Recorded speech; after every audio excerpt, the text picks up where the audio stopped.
नमस्कार, मैं हूं सुशील शंकर विक और आप देख रहे हैं मेट्रो टुडे लाइव। ये आपका अपना चैनल है मेट्रो टुडे लाइव और आज आप एक्सक्लूसिव इंटरव्यू में मेरे साथ हैं अब्रिल मलिक जी।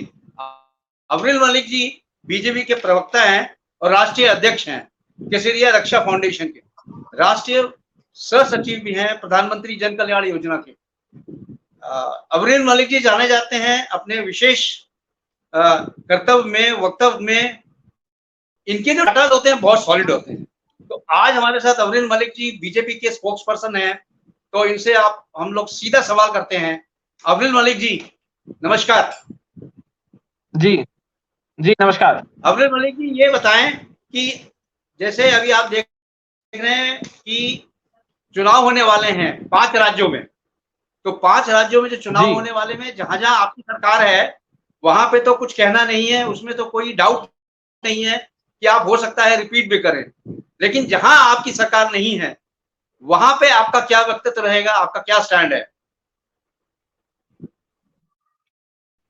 देखिए, भारतीय जनता पार्टी की सरकार निश्चित रूप से सभी स्थानों पर आ रही है जहां पर भी चुनाव है। आप मध्य प्रदेश की अगर बात करना चाहें तो मैं मध्य प्रदेश का आपको उत्तर दे देता हूं। मध्य प्रदेश में निश्चित रूप से कमल का फूल खिलेगा और भारतीय जनता पार्टी की ही सरकार बनेगी, क्योंकि जिस प्रकार से आदरणीय शिवराज सिंह चौहान जी के द्वारा, चाहे वो महिला सुरक्षा की बात हो, महिला सम्मान की बात हो, या फिर किसानों की सुरक्षा की बात हो, किसानों को आर्थिक तौर पर सुरक्षा की बात हो, या सामाजिक रूप से महिलाओं की सुरक्षा की बात हो, तो एक प्रकार से ऐसा वातावरण मध्य प्रदेश के अंदर बना हुआ है कि भारतीय जनता पार्टी निश्चित रूप से सरकार में लौटेगी और हर व्यक्ति भारतीय जनता पार्टी के पक्ष में वोट देगा, ये निश्चित है। हर व्यक्ति भारतीय जनता पार्टी को चाहता है, भारतीय जनता पार्टी का सदस्य मान करके, भारतीय जनता पार्टी का नेता स्वयं को मान करके हर व्यक्ति कार्य कर रहा है मध्य प्रदेश का। ये मैं स्वयं भी देख करके आया हूं। चाहे आप इंदौर की बात कर लीजिए, चाहे आप भोपाल की बात कर लीजिए, या फिर उज्जैन की आप बात करना चाहें वहां की भी आप बात कर सकते हैं, दतिया की आप बात कर सकते हैं। कई क्षेत्र में इस प्रकार के गिना सकता हूं और पूरा मध्य प्रदेश आप ले सकते हैं। पूरे मध्य प्रदेश के हर जिले में, हर विधानसभा क्षेत्र में हर व्यक्ति भारतीय जनता पार्टी के नेता के रूप में कार्य कर रहा है। जनता खुद को भाजपा का नेता, भाजपा का कार्यकर्ता अपने आप को उम्मीदवार मान करके उम्मीदवार के पक्ष में प्रचार प्रसार कर रही है। चाहे आप सोशल मीडिया कैंपेन को देख लीजिए, या फिर आप ऑन ग्राउंड जनता के द्वारा जो कार्य किए जा रहे हैं उसको देख सकते हैं। मैं भाजपा की सोशल मीडिया सेल के द्वारा क्या कार्य किया जा रहा है उसको नहीं बताऊंगा, मैं इस बात को बताऊंगा कि जो जनता कार्य कर रही है, भाजपा के कार्यकर्ता के रूप में, भाजपा के नेता के रूप में जनता खुद प्रचार करने का काम कर रही है भाजपा का। जो भाजपा की योजनाएं हैं हर व्यक्ति उनको जानता है मध्य प्रदेश का। मध्य प्रदेश के किसी भी व्यक्ति से आप पूछिए कि भाजपा के द्वारा क्या कार्य किए गए, हर व्यक्ति जानता है। हर व्यक्ति आज के समय में नरेंद्र मोदी जी के नाम पर भारतीय जनता पार्टी को वोट देने के लिए तैयार बैठा हुआ है और वोट देता है। आप राजस्थान की भी बात कर लीजिए। यस, राजस्थान में आओ आप, राजस्थान की बताएं। जी, राजस्थान में स्पष्ट रूप से पूर्ण बहुमत के साथ भारतीय जनता पार्टी की सरकार आ रही है, उसमें कोई दो राय किसी को नहीं होना चाहिए। मैं पहले भी आपके चैनल के माध्यम से भी और अनेकों टीवी चैनलों के माध्यम से स्पष्ट तौर पर इस बात को कह चुका हूं कि भारतीय जनता पार्टी की सरकार राजस्थान में बन रही है और पूर्ण बहुमत के साथ आ रही है, और भारतीय जनता पार्टी का ही मुख्यमंत्री होगा। राजस्थान में भी, छत्तीसगढ़ में भी, मध्य प्रदेश में भी। अब्रिल जी, अभी एक न्यूज आई हुई है, एनडीए सरकार ने 25 लाख करोड़ का कर्ज माफ किया है। ये ऋण माफी जो है यूपीए से 810 गुना अधिक है, जिसमें कि एक सूरत के सामाजिक कार्यकर्ता हैं जो आरटीआई लगा के जिन्होंने पता किया है, उनको जानकारी मिली है कि पीएम नरेंद्र मोदी जी के नेतृत्व में एनडीए सरकार ने 9 साल के कार्यकाल के अंदर 25 लाख करोड़ रुपए का ऋण माफ किया है। एनडीए सरकार ने इस अवधि के सार्वजनिक बैंकों से 10 लाख करोड़ और अनुसूचित अधिकृत बैंकों से 10.41 लाख करोड़ का कर्ज माफ किया है। तो आप ये बताएं सर, 25 लाख का करोड़ों रुपए का कर्ज माफ किया गया है, इसके बारे में आप क्या बोलेंगे? देखिए अप्रैल जी, आप स्पष्ट रूप से इस बात को देखिए कि नरेंद्र मोदी जी के द्वारा क्या कार्य किए जा रहे हैं। नरेंद्र मोदी जी गांव, गरीब, किसान, मजदूर हर वर्ग को आप अप्रैल जी ऋण माफ के बारे में बताइए। 25 लाख करोड़ का कर्ज माफ किया गया है, जो कि यूपीए सरकार से 810% अधिक है। इसके बारे में स्पष्टीकरण दें आप, बताएं। मैं वहीं आ रहा हूं। देखिए, जिस प्रकार से मैं पहले आपको बता देता हूं, जिस प्रकार से नरेंद्र मोदी जी के द्वारा कार्य किए जा रहे हैं, जनता के हित की सरकार है ये, और हम जो भी कार्य करते हैं जनता के लिए करते हैं, जनता के लिए ही हमारे सभी फैसले होते हैं। हम किसी कॉर्पोरेट कंपनी को फायदा पहुंचाने के लिए, किसी कॉर्पोरेट को फायदा पहुंचाने के लिए कोई कार्य हम नहीं करते। हम केवल और केवल ये सोचते हैं कि किसान का भला कैसे हो, मजदूर का भला कैसे हो, गरीब कैसे भूखे पेट ना सोए, कैसे उसको रोटी मिले, उसका कैसे इंतजाम हो, कैसे प्रबंध हो। जी देखिए, हमारे द्वारा जो मुख्य तौर पर योजनाएं चलाई गई हैं वो जनता के भले के लिए चलाई गई हैं, जनता के हित के लिए चलाई गई हैं। कुछ लोग हैं जो राष्ट्रीय स्वयंसेवक संघ पर, जो भारतीय जनता पार्टी पर, हमारे संघ परिवार के ऊपर आरोप लगाने का कार्य करते हैं। उन्हें आरोप लगाना है, उन्हें हमारे खिलाफ बोलना है, तो उस नाते वो बोलते हैं तो बोल सकते हैं, लेकिन उन आरोपों में जरा भी सच्चाई नहीं है। जो हम कह रहे हैं वही सच है, क्योंकि जो हम कह रहे हैं वही जनता कह रही है। सर, ये तो आरटीआई से लिया गया है, एक सामाजिक कार्यकर्ता ने लिया है, उसने बताया है ये। हाँ, तो मैं भी तो वही कह रहा हूँ, हम जो कार्य करते हैं जनता के, हम जो कार्य करते हैं जनता के हित में करते हैं, मैंने भी तो वही कहा है। तो 25 लाख करोड़ का कर्ज माफ कर दिया सर, ये देखो आप किसका कर्ज कह रहे हैं, पहले तो ये स्पष्ट कीजिए, बताएं सर। आप बताइए किसका, जो आप आंकड़े लाए हैं, किसकी कर्ज माफी के आंकड़े आप लाए हैं, कृपया ये तो स्पष्ट कीजिए। आप सुनो सर, यूपीए सरकार ने पहला और दूसरा कार्यकाल किया था। 2004 में इसका पहला काल था और 2013 से 2014 के दूसरा कार्यकाल था। तो कुल 14 साल के अंदर बैंक 2003 से लेके 2013 से 14 तक 3 करोड़ 36 लाख 112 माफ किया गया है। जबकि एनडीए ने पहले और दूसरे कार्यकाल में 2004-2015 का पहला कार्यकाल, दूसरा कार्यकाल लीजिए 2022 और 2023 में, कुल 9 साल, आपका 9 साल और उनका 14 साल के अंदर 9 साल में आपने कर्ज माफ किए, बैंकों से कर्ज माफ किए हैं और भी कई कर्ज माफ किए हैं आप लोगों ने। तो किसके किए कर्ज माफ, आप ये तो बताइए। हम तो जनता के हित में कार्य कर रहे हैं। सर, ये उनके किए हैं जो कि राइट है, अनुसूचित माफिक बैंकों के राइट ऑफ किए हैं। जो कर्ज जो लोग माल्या वगैरह लेके चले गए थे, ये कर्ज है, वो राइट ऑफ किए गए हैं ये कर्ज। नहीं तो आप ये बताइए ना, आप कहां कांग्रेस के लोगों से आंकड़े लाए हैं, आप ये बताइए। देखिए, कांग्रेस के लोग जो आंकड़े दे रहे हैं उससे कोई फर्क नहीं पड़ने वाला। भारतीय जनता पार्टी अपना कार्य जो कर रही है जनता के हित में कर रही है, और हमारे सारे कार्य जनता की भलाई के लिए हैं। चलो ठीक है सर, मान लेते हैं आपके सारे कार्यकाल सही हैं। अब उत्तराखंड में आ जाओ। उत्तराखंड में धामी जी ने क्या किया है, मधुशाला घर घर बना दी है। घर में घर को ठेका बनाओ, ये तो आपने सुना ही होगा।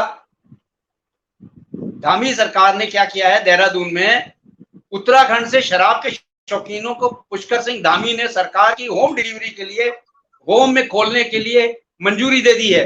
घर घर ठेका खोलो, और घर घर ठेका खोलने से घरों में बन रहे सरकारी घरों में 50 लीटर तक शराब आते हैं। धामी सरकार कहती है कि ओर से प्रदेश आबकारी में 2023 और 2024 में ये जो आएंगे शौकीन है शराब के, वो अपने घर में शराब रख सकते हैं, और घर में खोलने के लिए, शराब रखने के लिए उनको बाकायदा लाइसेंस दिया जा रहा है। यहां तक कि प्रावधान किया गया है लाइसेंस देने के लिए, और देहरादून में एक आदमी ने ले भी लिया है लाइसेंस, उसको दे भी दिया है धामी साहब ने। आप ये बताएं कि सर मधुशाला घर घर खोलने के लिए इसके पीछे क्या है तत्व सर? 12,000 की फीस दो, 50 लीटर आप घर में वाइन रख सकते हैं अपने, बताएं सर। जी मैं वही स्पष्ट कर रहा हूं जिस प्रकार से आपका प्रश्न है, तो हम जनता की भलाई के लिए कार्य करते हैं। इस बात को आप छोड़िए, इस बात को पकड़ करके मत बैठिए कि हमारे द्वारा ये कार्य किया गया। हम जो कार्य कर रहे हैं वो जनता के हित में है, और नशा मुक्ति के लिए उमा भारती जी के द्वारा जो कैंपेन चलाया जा रहा है वो भी आप देख रहे होंगे। उनके द्वारा क्या कहा गया, नशा मुक्त भारत का निर्माण हम भी कह रहे हैं। और हमारे केंद्रीय मंत्री हैं, हमारे केंद्रीय मंत्री कौशल किशोर जी, सुनिए, हमारे केंद्रीय मंत्री कौशल किशोर जी ने नशा मुक्ति अभियान चलाया हुआ है।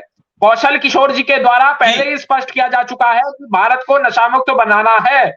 नशा मुक्त भारत के निर्माण के लिए कौशल किशोर जी और उनकी टीम, हम सभी लोग लगातार कार्य कर रहे हैं, जिससे कि भारत को नशा मुक्त बनाया जा सके। और निश्चित रूप से भारत नशा मुक्त बनेगा, इसमें कोई दो राय है ही नहीं। और उमा भारती जी भी स्पष्ट कर रही हैं, और उन्होंने अभियान भी चलाया, और मध्य प्रदेश के अंदर शराब मुक्ति करने का काम भी किया उमा भारती जी ने। वो भी आपको मालूम होगा, आप उनके ट्वीट उठाकर देख लीजिए, शिवराज जी को देख लीजिए। शिवराज जी ने मध्य प्रदेश में शराब को कंट्रोल करने का कार्य किया, महिलाओं के कहने पर, बहनों बेटियों के कहने पर। इस बात को आप नकार नहीं सकते। मैं इस बात को भी आपसे पूछना चाहूंगा, जो भारतीय जनता पार्टी काम कर रही है उसकी सराहना आप नहीं कर रहे, केवल नकारात्मक नकारात्मकता को देखने का कर रहे हैं, और हमारे द्वारा वो नहीं किया जा रहा। सुनिए, आबकारी नीति होती है, आबकारी नीति को आप देखिए। और दूसरी बात, आबकारी मंत्रालय कहाँ नहीं है, आबकारी विभाग कहां पर नहीं है? उत्तर प्रदेश में भी मायावती जी के समय में नहीं था क्या? आबकारी विभाग नहीं होता है क्या सर? आबकारी विभाग है तो आबकारी विभाग पहले भी तो था, अब उसको या तो आप पहले खत्म करा देते जब कांग्रेस की सरकार थी। आबकारी विभाग भाजपा के समय में ऐसा तो है नहीं, धामी जी ने आबकारी विभाग बना दिया, आबकारी नीति धामी जी बना रहे हैं, ऐसा बिल्कुल नहीं है। और धामी जी स्वयं इस कार्य को नहीं करते, उसके लिए सचिव होते हैं। घर घर शराब रखने का लाइसेंस देने का इसका क्या मतलब हुआ? 12,000 में यानी कि आप वहां पे उत्तराखंड में लोगों को शराबी बनाने के उसमें है। नहीं, बिल्कुल देखिए, बिल्कुल ऐसा चला रहे हैं, एक तरफ नशा मुक्ति का। मैं आपको बता देता हूं, अब मैं आपको स्पष्ट कर देता हूं सुशील जी, जिस प्रकार से बताइए आबकारी विभाग होता है तो उसकी जो नीतियां तय की जाती है, नीति निर्धारण करने वाले कौन लोग होते हैं? धामी जी तो नहीं करते अकेले जी, कैबिनेट के मंत्री तो अकेले नहीं करते, गवर्नमेंट करती है। जो सेक्रेटरीज होते हैं, सेंट्रल गवर्नमेंट होते हैं, अधिकारी सेक्रेटरीज, उनके द्वारा क्या दिया जाता है वो एक अलग विषय है। और मैं उस चीज को, मैंने अभी तक, मेरे संज्ञान में ये मामला नहीं है, इसीलिए मैं इसमें कुछ नहीं कह सकता। और मैं इस बात को जरूर कहना चाहूंगा, नीतीश कुमार के द्वारा नशा मुक्ति अभियान चलाया गया, वहां पर शराब मुक्त बिहार बना दिया गया, शराब को बैन कर दिया गया, तो उसके पश्चात क्या हुआ आपको भी मालूम होगा। सब जगह शराब वहां पर लोग पी रहे हैं, अब वो कहां से आ रही है? सब लोग शराब पी रहे हैं, शराब हर घर तक पहुंच रही है बिहार में। ऐसा कोई स्थान नहीं जहां शराब नहीं हो। और इस क्लिप को कटवा करके आप चाहे बिहार सरकार को, नीतीश जी को भी टैग कर दीजिए, उनको भेज दीजिए, उनसे इस बात को पूछ लीजिए। नीतीश जी भी देख रहे होंगे तो वो मेरी बात का उत्तर दे दें। जिस प्रकार से आपका प्रश्न है और जिस प्रकार से बिहार सरकार के द्वारा कार्य किए जा रहे हैं, तो बहुत ही निंदनीय है, निंदा के पात्र हैं नीतीश कुमार जी। नीतीश जी के द्वारा केवल कागजों में शराब बंदी कर दी गई, ग्राउंड पर शराब नहीं रुकी। हर घर तक हर शराबी शराब पी रहा है, उसको कैसे रोकेंगे? कैसे रोकिएगा बताइए? शराब तो हर जगह पहुंच रही है। शराब को रोकने के लिए, नशा मुक्ति करने के लिए जो कौशल किशोर जी का अभियान है वो निश्चित रूप से सराहनीय है। मैं उस अभियान को सराहनीय इसलिए बता रहा हूं, वे इसके ऊपर बात नहीं करते कि इसको बैन करें, वे इसके ऊपर बात करते हैं कि लोग उसको छोड़ें। जब लोग छोड़ेंगे तब वो नशा समाप्त होगा, तब शराब बिकनी, जब शराब दुकानों पर रखी हुई हो, शराब दुकानों पर रखी हुई हो और फिर भी लोग ना खरीद रहे हो, वहां सफलता है हमारी, उसको हम अपनी सफलता मानेंगे। अगर आप शराब को छिपा दें, शराब को बंद कर दें, बैन कर दें, शराब को बैन करके और चाहें कि कोई व्यक्ति ना पिए, वो कहीं और से ले आएगा। बहुत साधन है, बहुत रास्ते हैं, बहुत कुछ आज के समय में मौजूद है, वो कहीं और से उस चीज का इस्तेमाल कर लेगा, उसको गेन कर लेगा। उत्तराखंड में तो यही हो रहा था, जैसे हरिद्वार है, हरिद्वार में तो एकदम बैन है, लेकिन आपके वहां नगर में लगता है, बगल में ही लगता है ज्वाला जी, वहां से लेके आ रहे थे लोग, वहां से लेके आ रहे थे और वहां से पी रहे थे हरिद्वार में। तो अब हरिद्वार में क्या हो गया है, जिस तरह होम डिलीवरी होती है ना आपकी अमेजोन वगैरह की, उस तरह शराब की भी होम डिलीवरी हो रही है। आप ऑर्डर दीजिए, घर आता है शराब आपको। बिल्कुल, मैं वही कह रहा हूं, कंट्रोल पा रहे हैं, जबकि ऐसा नहीं होना चाहिए। रोक देंगे तो उससे कोई लाभ नहीं होगा, रोकने से उसका परमानेंट समाधान होना चाहिए। मैं इस बात का पक्षधर हूं। मतलब आपका ये कहने का मतलब है, कोई चीज को अगर बैन करना हो, उसको ओपन कर दो, आप खुला कर दो, वो बैन हो जाएगी। मेरे कहने का तात्पर्य ये नहीं है, मेरे कहने का तात्पर्य ये है, जिस चीज को आप रोकना चाहते हैं उसके लिए ज्यादा होती है, पब्लिक अवेयरनेस आवश्यक है। अवेयरनेस जी सबसे आवश्यक है। जागरूकता फैलाइए, लोगों को जागरूक कीजिए, नुकसानों के संबंध में बताइए, उसके क्या क्या नुकसान हैं, उससे कितने नुकसान हो रहे हैं, उन चीजों के ऊपर यदि आप डिस्कशन करेंगे, यदि वो डिबेट का इशू बनेगा समाज में, यदि आपके जैसे पत्रकार उसको अपने चैनलों पर डिबेट के रूप में करेंगे, डिबेट उस पर की जाएंगी, समाज में ऑन ग्राउंड डिबेट होंगी, अखबारों में छपेगा, अखबारों के माध्यम से ये चीजें जाएंगी, तो निश्चित रूप से उस पर प्रतिबंध लगेगा। अब फिल्मों के जो लोग हैं वे तो उसका एडवर्टीजमेंट कर रहे हैं, जो आपके पसंदीदा हीरो होंगे वे तो एडवर्टीजमेंट कर रहे हैं नशे का करके। तो जब वे नशे का एडवर्टीजमेंट करते रहेंगे तो नशा कहां से रुकेगा? सभी नेताओं को, सभी एक्टर सबको लग करके नशे के खिलाफ कार्य करना होगा, ये महत्वपूर्ण है। तभी नशा मुक्त भारत का निर्माण हो सकता है, और ये हमारा सपना है कि नशा मुक्त भारत का निर्माण हो। हम चाहते हैं कि देश नशा मुक्त हो, नशे के झंझट से युवा दूर हो, नशे से दूर हो, जिससे युवाओं की ऊर्जा बच सके। ये बहुत नशा मुक्ति में तो कई चीजें आती हैं। अब देखो सर, हुक्का बार भी चल रहा है और भी कई चीजें चल रही हैं, इवन चाय में भी नशा डाल के दिया जा रहा है। सर, नशा मुक्ति करने के लिए आपको भी प्रयास करना पड़ेगा जनता के साथ मिलके, और जनता को भी प्रयास करना पड़ेगा आप लोगों के साथ मिलके, तभी ये नशा मुक्त हो पाएगा पूरा हमारा देश। नहीं तो ये जो यंग जनरेशन है ये जा रही है नशे की ओर, और नशे को रोकना बहुत जरूरी है, इसलिए बहुत स्ट्रिक्ट करना पड़ेगा। इसके बारे में आपका क्या राय है, बताएं। देखिए, इस संबंध में जागरूकता ही सबसे महत्वपूर्ण है। सोशल मीडिया थ्रू जागरूकता, या फिर घर घर इसको पहुंचाना, इस संदेश को पहुंचाने के लिए कार्यकर्ताओं को जोड़ना, ये बहुत महत्वपूर्ण है। और ये सामाजिक विषय है, ये किसी राजनीतिक दल का विषय है, मैं ऐसा नहीं मानता हूं। मैं मानता हूं कि ये सामाजिक विषय है। ये एनजीओज को इस विषय को उठाना चाहिए, एनजीओज को इस विषय को देख करके घर घर तक ये संदेश पहुंचाना चाहिए कि नशा मुक्त भारत का निर्माण हो। तो नशा सभी लोग छोड़ें, जो शराब पीते हैं उसको छोड़े, तंबाकू खाने वाले तंबाकू छोड़े, और अगर संकल्प हमारे देशवासी ले लेंगे तो कोई बहुत बड़ी बात नहीं है। ये तो नशा छोड़ने की बात है। हमारे देशवासियों ने तो अंग्रेजों को भगा दिया था इस देश से।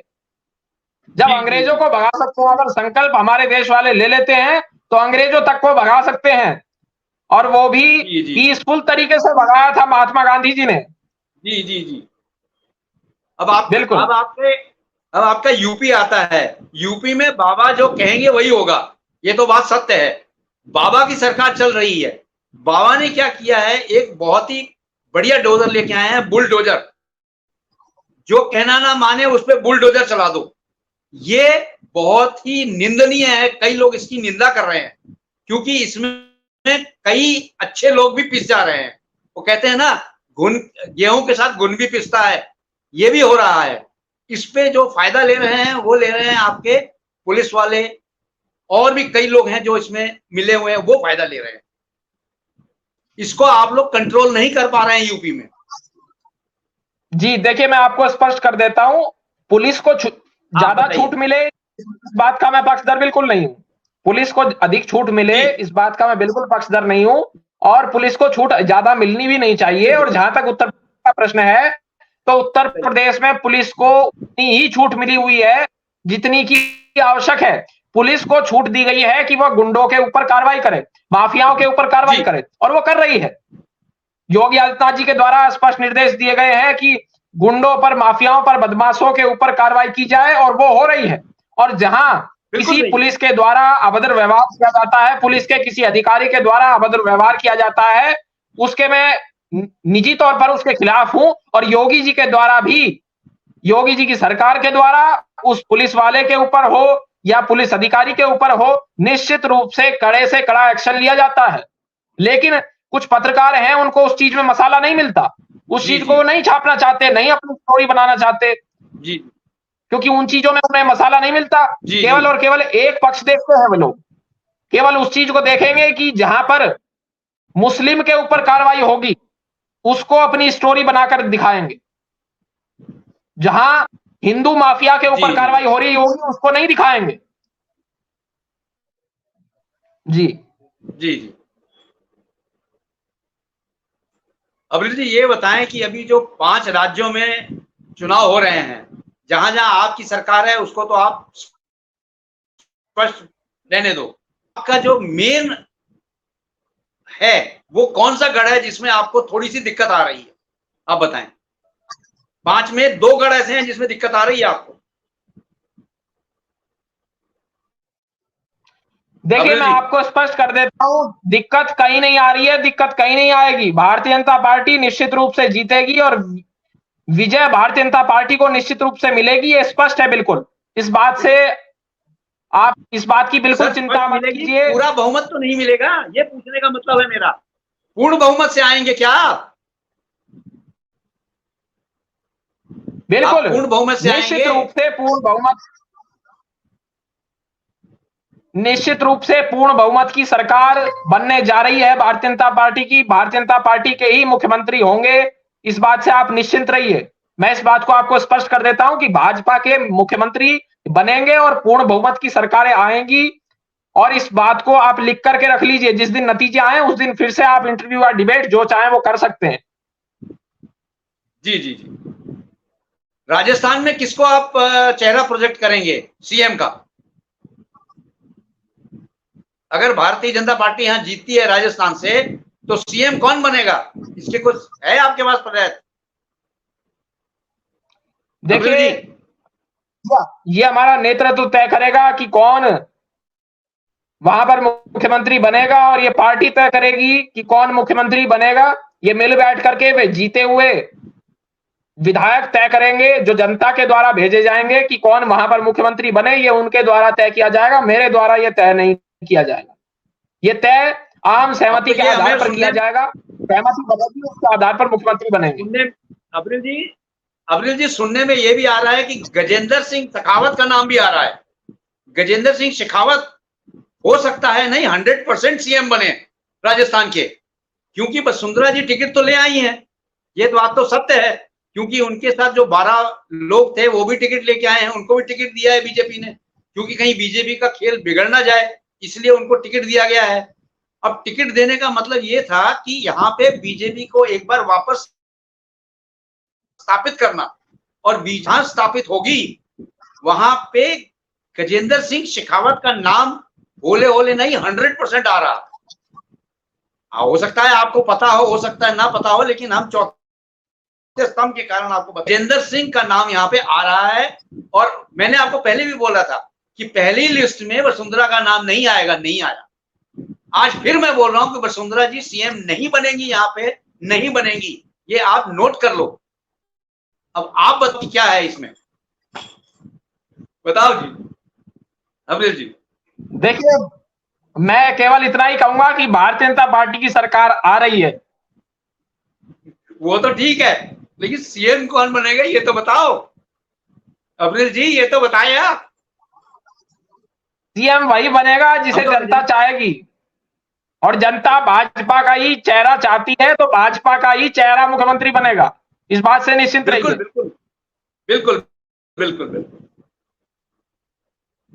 और आप ये बताएं कि इस समय जो आप लोग की कवायद चल रही है, वो चल रही है कि प्रेजेंट सरकार, जैसे राजस्थान में सरकार थी अपने कांग्रेस की, तो कांग्रेस ने जो कार्य किए हैं उसको प्रोजेक्ट करेंगे, उसको प्रोजेक्ट करके आगे लेके जाएंगे। ये भी सुनने में आ रहा है कि कांग्रेस के जो प्रोजेक्ट थे उसको बंद किया जाएगा और बंद करके नए प्रोजेक्ट चलाए जाएंगे, ऐसा भी है क्या? देखिए, भारतीय जनता पार्टी की सरकार आएगी, उसके बाद जीतने के पश्चात क्या तय किया जाएगा वो सरकार के जो मुख्यमंत्री होंगे वो तय करेंगे। और हमारी कभी भी ये मंशा नहीं रही कि जिससे जनता को लाभ पहुंच रहा हो उस चीज को रोका जाए, उन प्रोजेक्ट्स को बंद किया जाए, अथवा उन योजनाओं को बंद किया जाए जिनसे जनता को लाभ पहुंच रहा हो। जबकि ऐसा कोई बंद करने लायक प्रोजेक्ट है ही नहीं जिसे हम बंद करें, क्योंकि प्रोजेक्ट केवल और केवल कागजों में है, योजनाएं केवल और केवल कागजों में है, जमीनी स्तर पर कोई योजना है ही नहीं। नाम के लिए योजनाएं हैं, योजना केवल नाम के लिए है। अशोक गहलोत के द्वारा जो चलाई गई है, कांग्रेस के द्वारा जो चलाई गई है, कांग्रेस के द्वारा योजना चलाई गई है बेरोजगारी को बढ़ाने की, भ्रष्टाचार को बढ़ाने की, गुंडा राज को बढ़ाने की। किस प्रकार से निर्मम हत्याएं राजस्थान के अंदर हो रही हैं आपने भी देखा होगा, किस प्रकार से महिलाओं का शोषण हो रहा है आपने भी देखा होगा, और किस प्रकार से लगातार लूटपाट की घटनाएं बढ़ रही हैं आपने भी देखा होगा, बुजुर्गों का किस प्रकार से अपमान हो रहा है वो आपने देखा होगा, हिंदुओं का किस प्रकार से शोषण किया जा रहा है वो भी आपने देखा होगा। तो ये जनता देख रही है, जनता के साथ ये घटनाएं घटित हो रही हैं, तो उसके पश्चात जनता का जो जवाब होगा वो केवल और केवल ये होगा कि हाथ के पंजे को वोट नहीं देनी, कांग्रेस के इस पंजे को वोट नहीं देनी, और केवल कमल के फूल को जिताना है। कमल के फूल पर ही मोहर निश्चित रूप से लगेगी, कमल के फूल का ही बटन दबेगा, ईवीएम में केवल और केवल कमल का फूल दबेगा। आप कितनी सीटें यहां से स्पष्ट बोलते हैं कि स्पष्ट कितनी आएंगी यहां से सीटें? 200 में से कितनी सीटें आप बोल रहे हैं राजस्थान से? आपके आंकड़े क्या कहते हैं? मेरे अनुसार राजस्थान में 95% भारतीय जनता पार्टी जीतेगी, जो मेरे निजी सर्वे के आधार पर केवल मैं बता रहा हूं, और जो हमारी पार्टी के आधार पर बता सकते हैं, या फिर जो नीचे से सर्वे अन्य लोगों के द्वारा कराए गए हैं उनके आधार पर मैं बताऊंगा, तो 150 से ज्यादा सीटों के साथ भारतीय जनता पार्टी अपनी सरकार राजस्थान राज्य में बना रही है।